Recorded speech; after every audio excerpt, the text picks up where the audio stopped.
Beneath the old limestone walls of St. Catherine's Convent in Savannah, Georgia, there is a sealed chapel that has remained closed since 1749. Local historians have long known the reasons. Inside that chapel, investigators uncovered 23 pages of letters that the Catholic Church had tried to destroy. These were not ordinary letters. They described events so shocking they could have upended every religious belief in colonial America. Sister Marie Tersler, a 51-year-old nun and head of the convent's disciplinary committee, famous for her strict enforcement of chastity vows, became pregnant. But this was not just any pregnancy.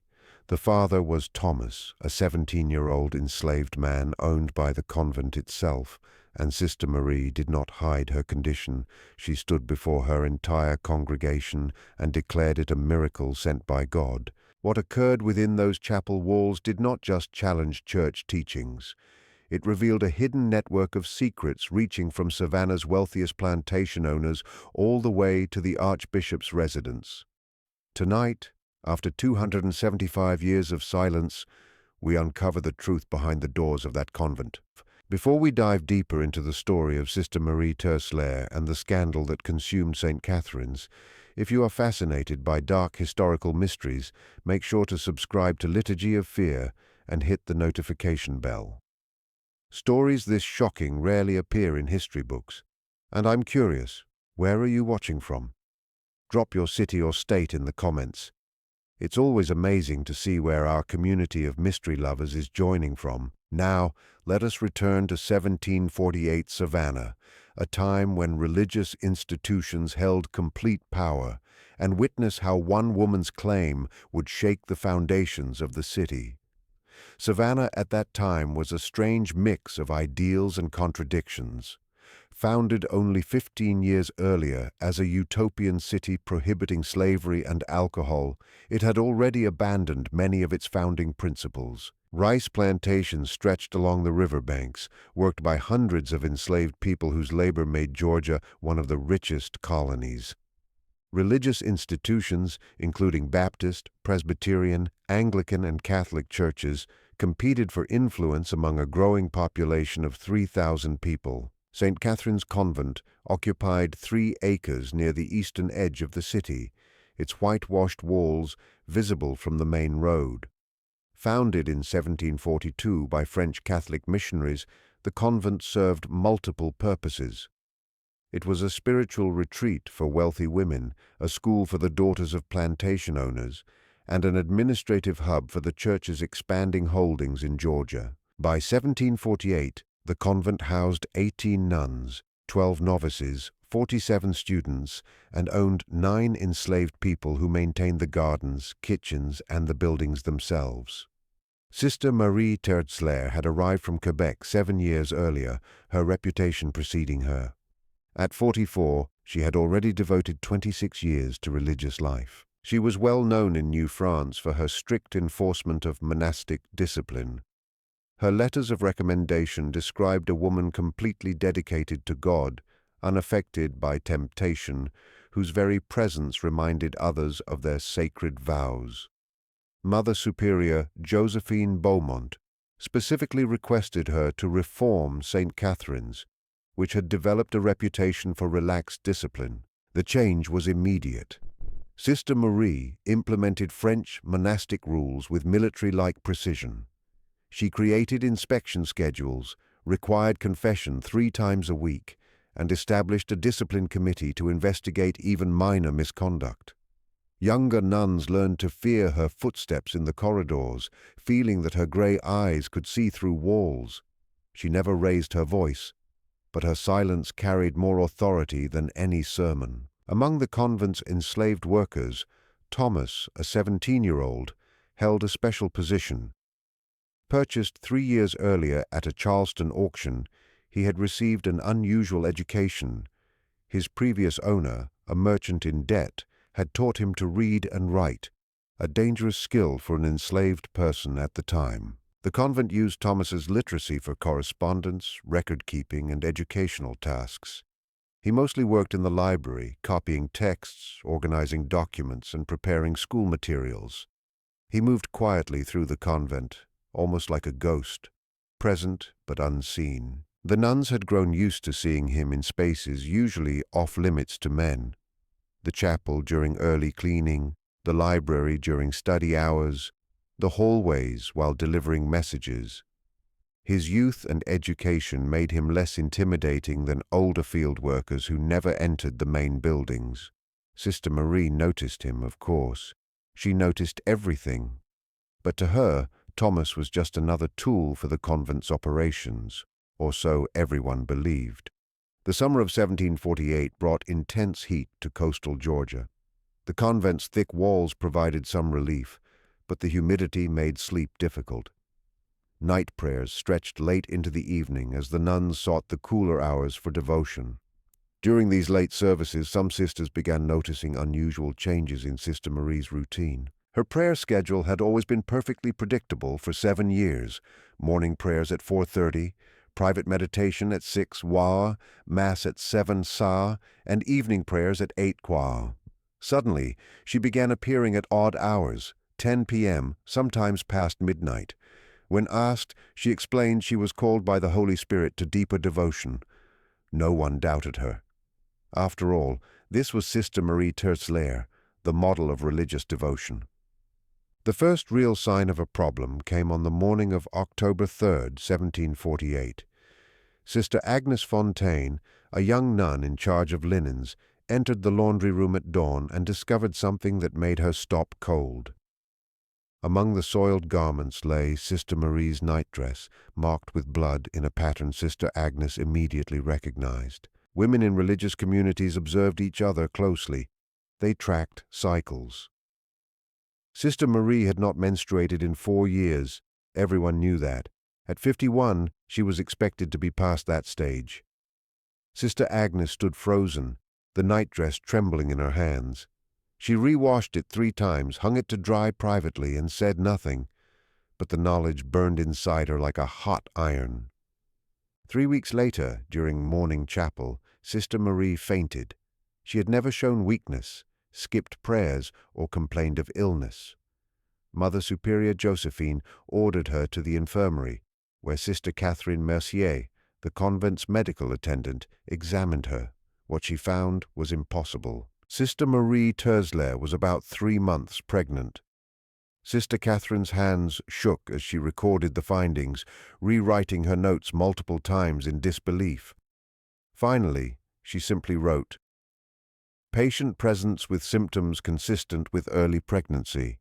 Immediate consultation with Mother Superior required." The meeting that evening took place in Mother Superior Josephine's wood-paneled office, smelling of beeswax and old paper. Present were Mother Superior Josephine, Sister Marie Terzlaer, Sister Catherine, and Father Benedict Hammond, the convent chaplain. Sister Catherine reported her findings, her voice barely above a whisper, describing the physical signs: cessation of menstruation, morning sickness, and changes in the body. Father Hammond's face turned red. "This cannot be," he said. "Sister Marie has served God for 33 years. There must be another explanation, a tumor, or some other medical issue." "I know the difference," Sister Catherine replied boldly. "I have attended 17 births and examined dozens of pregnant women. This is not a tumor." Mother Superior Josephine turned to Sister Marie, who sat perfectly composed. "Sister, you must tell us the truth. How did this happen?" Sister Marie's answer would echo for generations. "It is a blessing from God," she said. "The Lord has chosen me, just as He chose the Virgin Mary. I have remained faithful to my vows, and yet I carry new life. Examine my conscience, and you will see it is pure." Silence filled the room. Father Hammond gripped the desk, knuckles white. Sister Catherine made a small, stifled noise. Mother Superior Josephine stared at Sister Marie as if seeing her for the first time. Father Hammond asked carefully, "Are you claiming this is a virgin birth? That you were impregnated by divine intervention?" Sister Marie replied calmly, "I claim nothing. I state only what I know. I have remained faithful to my vows, and I am with child. Draw your conclusions as you will." The meeting ended without resolution. Father Hammond rushed to send an urgent letter to the Archbishop in Charleston. Mother Superior Josephine confined Sister Marie to her cell, not as punishment but for protection from scandal, questions, and chaos. Secrets, however, have a way of spreading. By morning, every nun in the convent knew. By afternoon, whispers reached the students' parents. By evening, the story had spread through Savannah like wildfire. The enslaved workers at the convent heard through the cooking staff. They gathered in their quarters after dark, speaking in hushed tones about the unfolding scandal. Thomas, meanwhile, remained silent. Working on a new Bible transcription in the library, he sat in his small cabin with 3 others, hands folded, face emotionless. Yet those close to him noticed his behavior. He had stopped eating for 3 days, drinking only water, hands trembling as he worked, weeping silently. Late at night, when he thought no one watched, danger surrounded her, and she had no intention of keeping her promise. I would not die for her pride. The bishop ordered Thomas to be held in secure quarters, not arrested, but kept safe. Too many people already wanted him dead. Rumors had spread through Savannah about an enslaved man and Sister Marie Therese. Plantation owners spoke openly of taking justice into their own hands. The city constables stationed guards around the convent to prevent mob violence. The church faced an impossible dilemma. Sister Marie Therese had not technically broken her vows, at least not through physical contact with Thomas, but she had done something far more troubling. She had intentionally tried to bend divine and natural law, using scientific procedures to become pregnant while claiming to remain a virgin. And she had involved an enslaved young man, putting his life at risk for an experiment that served only her own theological ambition. What came next forced the Catholic Church to confront questions it had never faced before. But before continuing, think about this. Did Sister Marie truly believe she was doing God's work, or was this a calculated attempt to achieve the impossible? Drop your thoughts in the comments. I read every one. If this story shocks you as much as it shocked me, hit like and share it with someone who loves dark historical mysteries. Now let's see what happened when the church tried to control this scandal. The church held an ecclesiastical tribunal on November 15, 1748, the first in Georgia's history. 5 senior clergy came from Charleston, 2 from Virginia. They met in the convent's main chapel, cleared of students and sealed off from the public. The tribunal insisted the proceedings remain entirely confidential. Sister Marie Therese appeared in full habit. Her pregnancy, now nearly 6 months along, was visible despite loose clothing. She stood calmly, hands resting on her swollen abdomen, showing no fear. Cardinal Sebastian Hartley, the lead interrogator, asked simply, "Sister, do you understand why you are here?" "I understand you doubt God's power to work miracles," she replied. The cardinal's jaw tightened. "Sister, we have Thomas's testimony. We know the procedures you performed, the equipment you obtained, the medical books you studied. This was not a miracle. This was deliberate manipulation of nature. Is there a difference?" Sister Marie asked calmly. "God created nature. God created science. If I use tools he gave to fulfill his will, how is that different from any other miracle? Did Jesus not use mud to heal the blind? Did Moses not use a staff to part the Red Sea?" Her argument was sophisticated, more than the tribunal expected. She had clearly prepared her defense, predicting every challenge. Father Donnelly presented evidence systematically: her medical journals, the syringe she commissioned, Thomas's detailed account, the locked chapel where it happened. He argued she had committed fraud, not adultery, but something worse. She had tried to manufacture a miracle to trick the faithful into thinking God had acted when she had only applied science. Sister Marie countered each point with unsettling logic. She had studied science. Wasn't understanding God's creation a form of worship? She used medical tools. Weren't doctors instruments of God's healing? She involved Thomas. Had God not often used the humble to accomplish great works? She never claimed to create the pregnancy herself. She only made herself available to God's will, and God had blessed her. "You coerced an enslaved man into your experiment," Cardinal Hartley said, his voice raised. "You promised him freedom you could not give. You put his life at risk. Where is God's will in that?" For the first time, Sister Marie's calm cracked. "Thomas misunderstood. I promised to petition for his freedom after the birth. I never claimed authority myself. My intent was always to protect him." "But you showed him forged documents," Father Donnelly interrupted. "You misled him about your authority." Sister Marie remained silent nearly a minute, then spoke sharply. "I showed him documents of my intent. Whether they had legal power was irrelevant. Thomas was never in danger. I would have protected him." Cardinal Hartley stood, his chair scraping the floor. "There are plantation owners in Savannah calling for his death. Mobs are forming outside. Your protection means nothing there." The tribunal recessed for 3 hours. News came that feared events were unfolding. 23 men, led by plantation owner Harrison Darrow, tried to force their way into Thomas's quarters. Only constables and guards prevented bloodshed. The tribunal reconvened urgently. Cardinal Hartley delivered the ruling.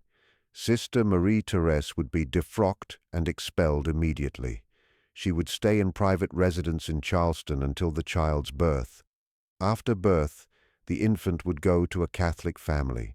She would never hold religious authority again, never contact the child, never speak publicly about the events. Thomas would be sold, not as punishment but for his protection, to a Boston merchant transported safely to Massachusetts. The promise of freedom, real or imagined, ended with the tribunal's decision. Sister Marie received this without visible emotion. She asked only one question: "What will you tell people about the child?" "We will tell them the truth," Cardinal Hartley replied.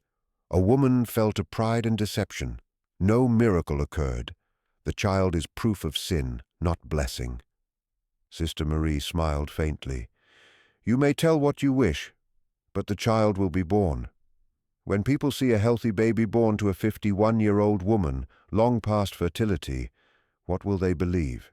Your explanation or their own eyes?" The birth took place February 9, 1749, in a private Charleston residence. Only essential personnel knew the location. 3 midwives, sworn to secrecy, assisted, and Dr. Drayton supervised, documenting everything for the church. The house was modest, away from casual observation, but near help if needed. The owner, Mrs. Elenana Cunningham, received 3 months' rent in advance and asked no questions. Sister Marie had been moved there in early January when her pregnancy became visible. 2 nuns accompanied her: Sister Agnes Fontaine, who found the blood-stained dress months before, and Sister Catherine Mercier, a trained medical aide. The 3 lived nearly in isolation, venturing outside only for brief enclosed garden walks. Dr. Drayton visited weekly, amazed at her healthy pregnancy. Every check confirmed the impossible: a developing fetus in a 51-year-old woman who should have been infertile for years. Her body seemed to defy medical understanding entirely. Labor began at 1:15 p.m. February 9th. Sister Marie read devotional texts. When contractions started, Sister Catherine summoned Dr. Drayton, who arrived with his bag and 3 midwives, all highly experienced and sworn to secrecy. The early labor was slow. Sister Marie paced the room, leaning on furniture, breathing through pain, refusing the laudanum. She wanted full awareness, experiencing every moment of this unique birth. By 6 p.m., contractions intensified. She could no longer walk, gripping bedposts while the nuns supported her. The midwives prepared a birthing chair, but she refused, insisting on lying in bed, watching every moment. "I want to see everything," she gasped. "I want to watch my child enter the world. I've been denied so much. Don't deny me this." Dr. Drayton worried about her age and the risks: hemorrhage, obstructed labor, fetal distress. He had emergency tools ready, though he hesitated to use forceps. A cesarean in 1749 was nearly always fatal. At 9:30 p.m., her water broke. The midwives changed bedding, managing the fast contractions. Dr. Drayton checked her cervix, fully dilated. Time to push. Labor tested everyone. She pushed for over 4 hours, sweat on her face, hands gripping Sister Catherine.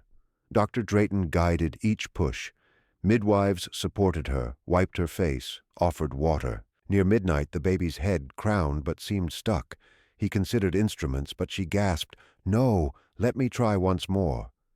Drawing on her iron will, she pushed. At 3:17 a.m. February 10th, the baby emerged. Her cries filled the room. Dr. Drayton cleared the airway, handed her to Hannah Morse. She was a girl, 6 lb 4 Oz, healthy, perfect. Dr. Drayton delivered the placenta, checked for tears. Minor, easily stitched. Her vitals were stable. She survived without major complications. The church ordered immediate separation, but Dr. Drayton allowed 12 minutes of contact.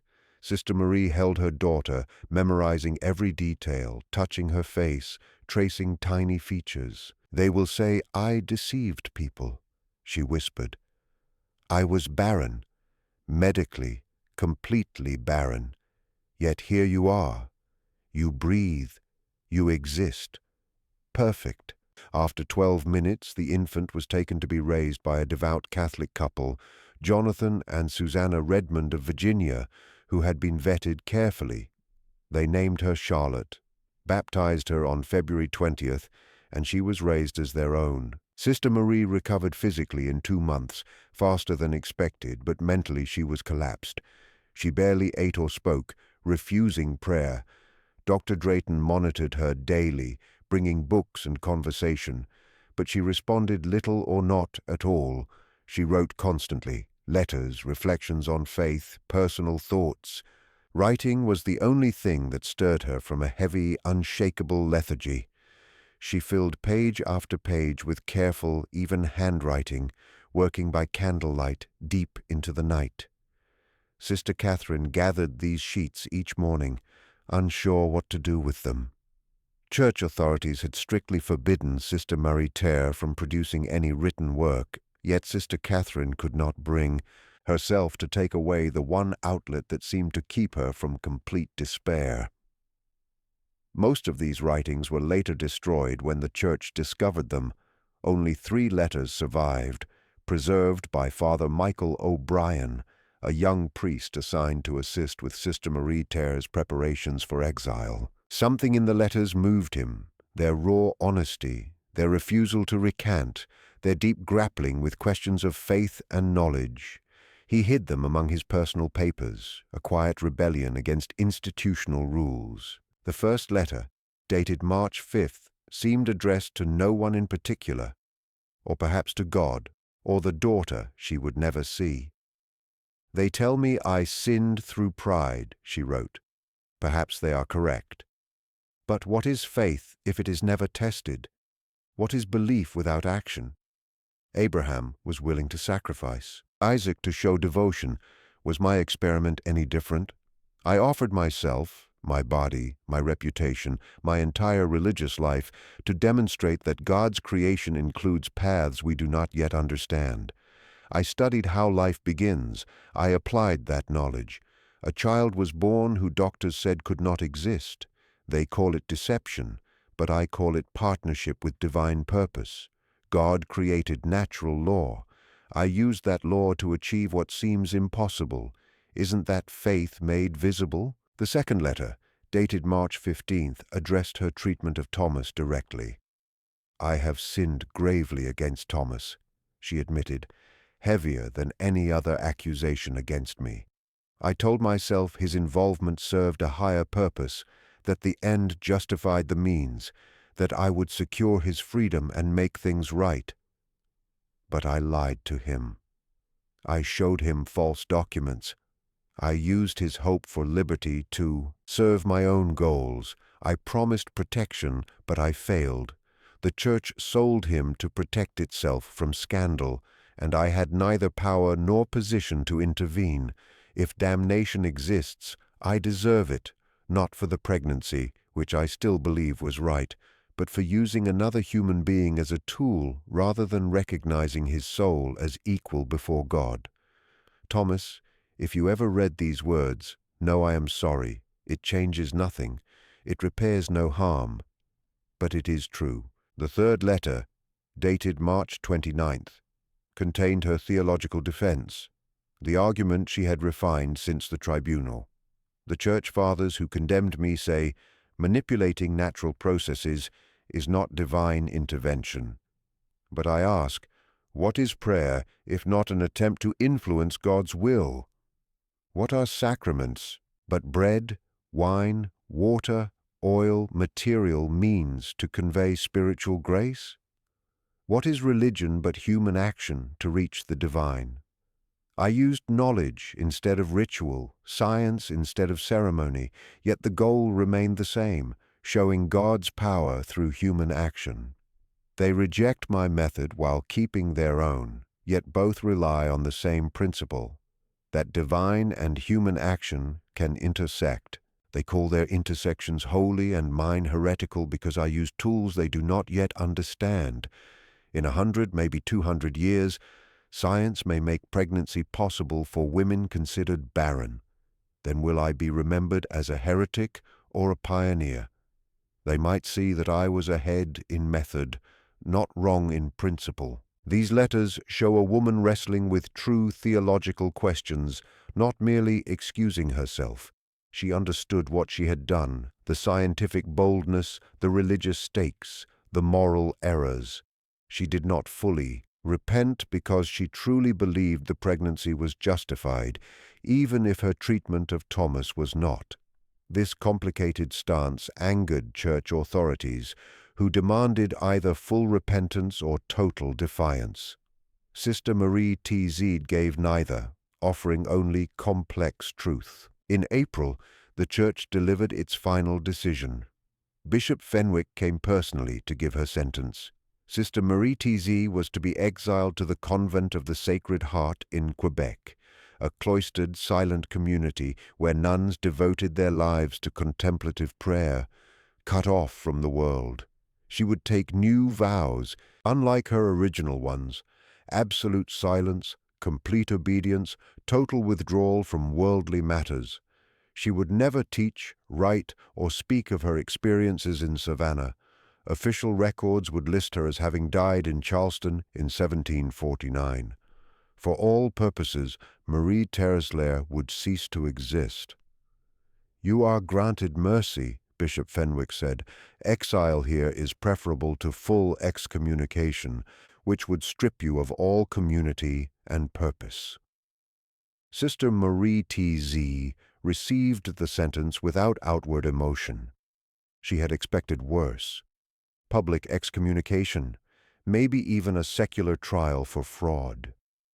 Exile to a silent monastery meant survival, if not the life she imagined. "May I ask one question?" she finally said. Bishop Fenwick nodded. "The child, Charlotte, they named her, will she ever know her true origins?" "Absolutely nothing," he replied. "She will believe Jonathan and Susanna. Redmond are her parents." That conversation, that question, would be the last time her real origin was spoken aloud within the church. Sister Marie understood. She nodded once and spoke no more. On April 23, 1749, accompanied by Father O'Brien and Sister Catherine, who volunteered to escort her, Sister Marie T. left Charleston aboard the merchant ship Harmony. The journey to Boston took 6 days, then 3 more weeks overland to Quebec. Sister Catherine's letters describe Sister Marie, tears as physically present but spiritually elsewhere during the voyage. They reached the convent of the Sacred Heart on May 27th. Sister Catherine stayed only 3 days before returning to Georgia. In a final letter to Mother Superior Josephine Beaumont, she wrote that Sister Marie entered the chapel for Vespers, took her place among the silent sisters without hesitation, and when the service ended, closed her eyes and began to pray. "I don't know if she will find peace here, but I know she will honor its silence. She has nothing left to say. The convent burned in 1763 during the 7 Years' War when British forces occupied Quebec. No records survive indicating whether Sister Marie died in the fire, had died earlier, or somehow survived. Official church records list her as deceased in 1749, leaving her actual fate unknown. Thomas's journey proved far more dangerous than anticipated. He arrived in Boston on December 4, 1748, sold to merchant Isaac Peaton for $42 sterling, above market value. The church paid the difference to ensure Peaton's cooperation in keeping Thomas's past secret. Peaton ran a shipping and textile business needing educated workers for accounts, correspondence, and inventory. Thomas fit perfectly. Peaton placed him in a small office above the warehouse, gave him ledgers, and initially seemed satisfied. But Boston's religious climate was far more hostile than the church expected. The city's Puritan majority distrusted Catholics. The Savannah scandal, though details were suppressed, had leaked enough to spark interest. Newspapers speculated, ministers delivered sermons on Catholic corruption. A rumor reached Reverend Jonathan Cole, who became obsessed with the case. Someone connected to the scandal had been relocated to Boston, and he was determined to expose what he called papist deception threatening New England's morality. Throughout December 1748 and January 1749, Cole preached on the topic, never naming Thomas directly, but describing a plot involving religious figures, enslaved people, and false miracles to deceive honest Christians.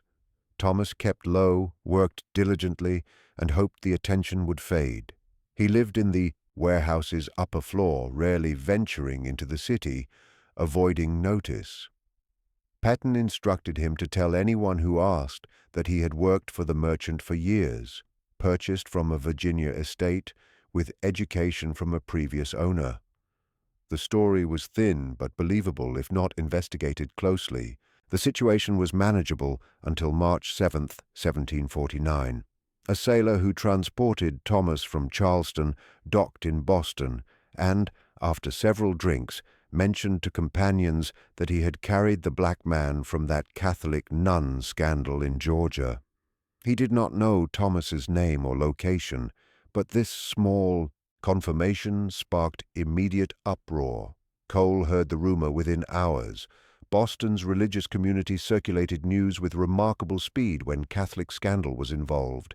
He began investigating, questioning merchants, checking dock records, interviewing ship captains.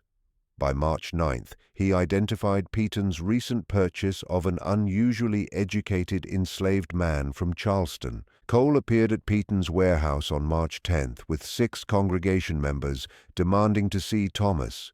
Peaton, caught between business interests and public pressure, had to act carefully. He could not hide Thomas. Cole would return with more people or constables, yet handing him over to a mob was impossible. "Thomas works for me," Peaton said firmly. "He is my legal property, purchased legitimately. If you have questions about the church, ask them. Thomas is merely a worker, guilty of nothing but being in the wrong place." Cole was not satisfied.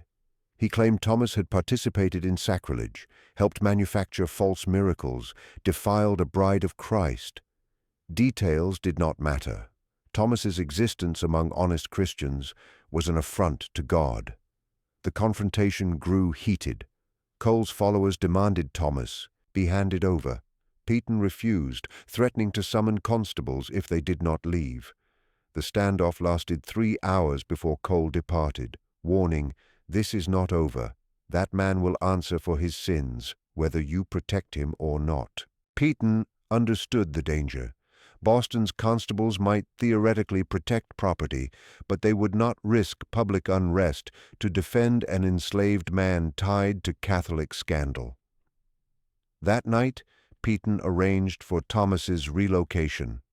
One of Peaton's merchant vessels, the Providence, was due to sail March 11th to Nova Scotia.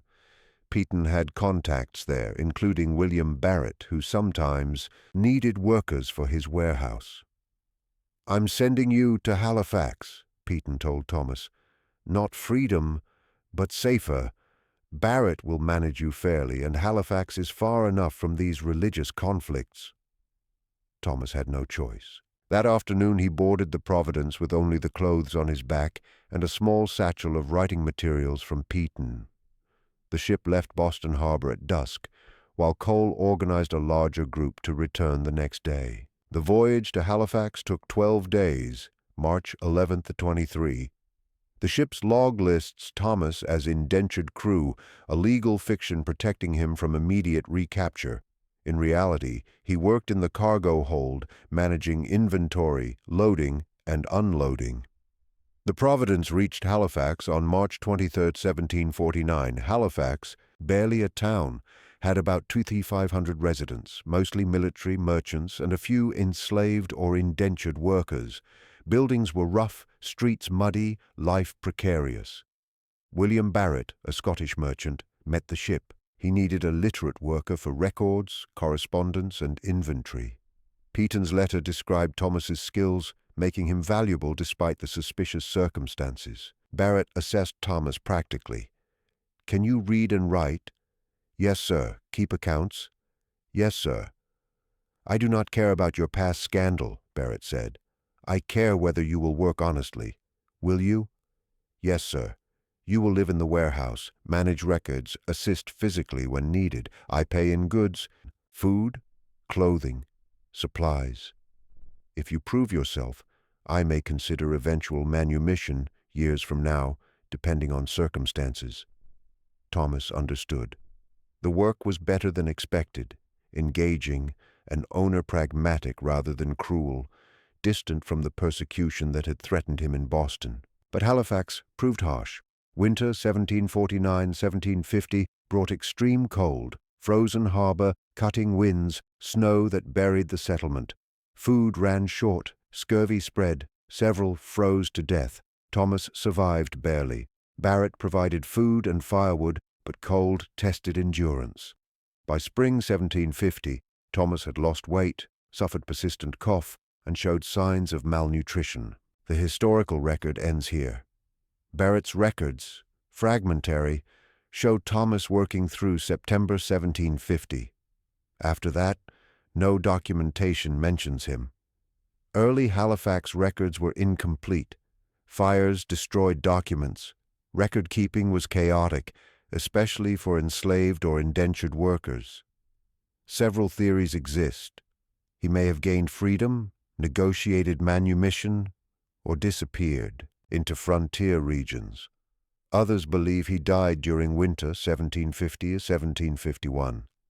Another possibility, based on fragmentary evidence, is he joined a small community of free black settlers near Preston, Nova Scotia. The truth is unknowable. Thomas vanished from history.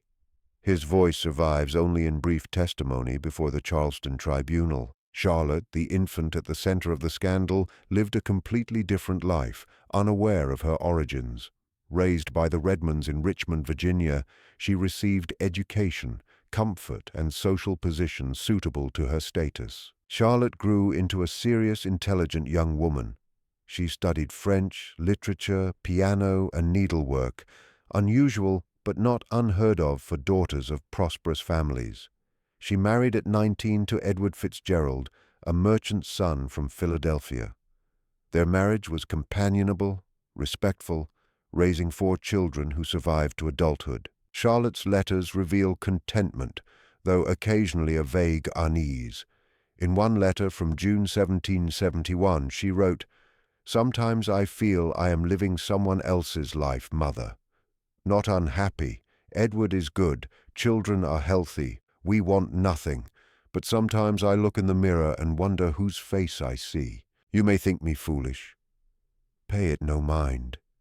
Her mother's reply, carefully preserved, reassured her. "All women feel such things. We wonder who we might have been, what paths we could have taken. You are exactly who you should be, Edward's devoted wife, mother to my grandchildren. Nothing else matters." Charlotte lived to age 73, dying in Philadelphia in 1822, surrounded by family. An obituary in the Philadelphia Gazette described her as a woman of admirable character, a devoted mother, and a generous supporter of charity. She had lived a full life, raised children who in turn raised their own, and influenced her community in quiet but meaningful ways. She never knew the circumstances of her birth, the scandal surrounding it, or the extraordinary woman who had brought her into the world through unusual means. Whether Charlotte suspected her origins were more complicated than she had been told is unknown. Family stories suggest she sometimes wondered why she looked nothing like her parents. She was taller than both Redmonds, had darker hair, and facial features that matched neither side. But if she asked these questions, no answer disturbed her sense of self. St. Catherine's Convent never recovered from the scandal. Enrollment fell sharply, and wealthy families who had sent daughters there withdrew them quickly, unwilling to be associated with a tainted institution. By 1755, only 8 nuns and 12 students remained, and the convent had lost nearly all its financial backing. The Catholic Church closed it permanently in 1758, selling the property to merchant Samuel Dawkins, who turned the buildings into warehouses. During the conversion, workers sealed the chapel where Sister Marie-Thérèse had performed her work. Official documents cited structural concerns, but church letters suggest the real reason was to erase any physical trace of the scandal. Anything that remained, equipment, documents, or other evidence, was buried behind brick walls that still stand today. The sealed chapel remained untouched, keeping its secrets hidden. The convent's closure ended St. Catherine's presence in Savannah, but did not stop the whispered stories about what happened there. After the scandal, Savannah's Catholic community fractured. Many families withdrew support from the church entirely, unwilling to be associated with a place that had harbored such controversy. Protestant ministers used the story as proof of Catholic moral corruption, citing it in sermons for years. The remaining Catholic families in Georgia had to defend their faith against constant suspicion. Mother Superior Josephine Beaumont, who had requested Sister Marie-Thérèse's transfer to Savannah 7 years earlier, lived with deep guilt. She had brought Marie-Thérèse to improve discipline at the convent, never imagining she would orchestrate something so elaborate. In letters to her sister in New Orleans preserved until her death in 1756, Josephine wrote, "I thought I was bringing God's strictest servant to guide us toward righteousness. Instead, I brought a woman whose devotion turned into something I cannot name. Was it pride, madness, true faith gone astray? I will die not knowing, and perhaps that uncertainty is my penance." Other nuns who lived through the scandal carried their own burdens. Sister Agnes Fontaine, who found the blood-stained nightdress, left religious life in 1752 and returned to her family in Charleston. Sister Catherine Merrier, who attended the birth and later went with Sister Marie-Thérèse to Quebec, continued serving in various convents until her death in 1772. Her letters suggest she never fully understood what she had witnessed. "I saw a healthy child born to a woman who should not have been able to bear life," she wrote in 1760. "I held that infant in my hands. Whatever Sister Maritz's sins, whatever her methods, that child was real and perfect. How do we understand such things?" Thomas's owner in Halifax, William Barrett, mentioned him only once more in surviving correspondence. In a letter to a business associate in November 1750, Barrett wrote, "The worker Peaton sent me was capable for a time, but has since left. I do not know where he went, nor do I inquire too closely. Some men carry shadows that follow them, and I have learned not to stand too near, lest they fall on me as well." Charlotte Fitzgerald, born Charlotte Redmond, spent her life in Virginia and Pennsylvania, raising 4 children unaware of their grandmother's past. Her husband Edward's business did reasonably well, providing comfortable, if not wealthy, circumstances. When Charlotte died in 1822, her daughter Eleanor went through her mother's belongings and found a small wooden box with treasured items, her mother's wedding ring, pressed flowers from her wedding day, letters from her father, and a single torn page from the Bible containing Luke's account of the Annunciation, when the angel Gabriel tells Mary she will have a child. Eleanor noticed her mother had underlined phrases. "How shall this be, seeing I know not a man?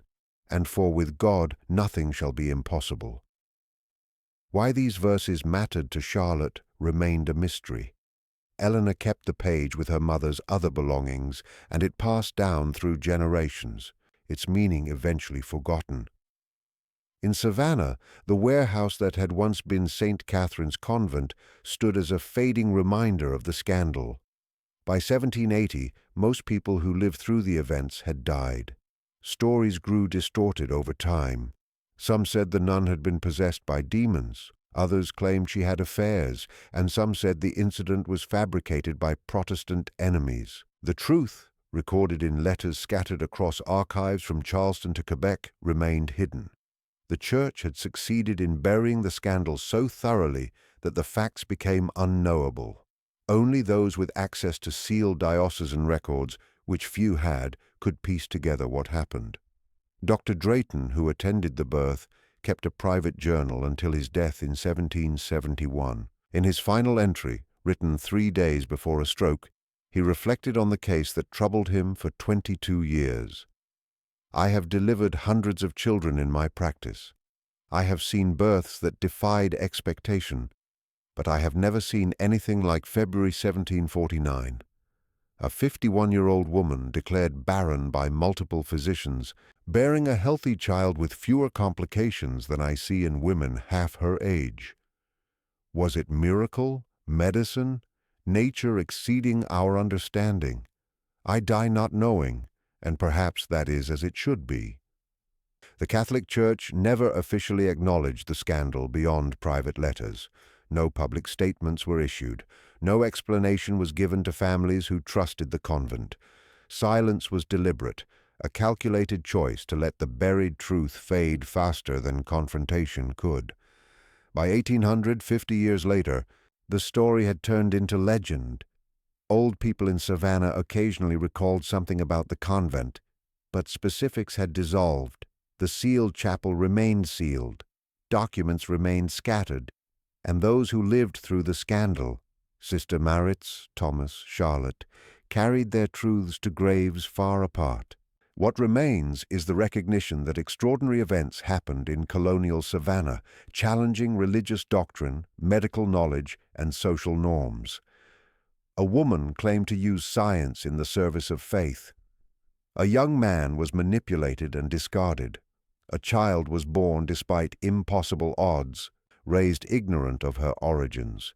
An institution chose reputation over truth, silence over accountability. Letters and records confirm these events.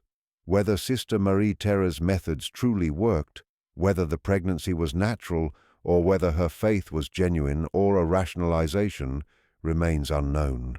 What cannot be disputed is that a 51-year-old woman bore a healthy child in 1749. The event caused a scandal the Church tried to erase, and lives were changed forever by decisions made behind convent walls. The interpretation, judgment, and meaning belong to those who encounter the story.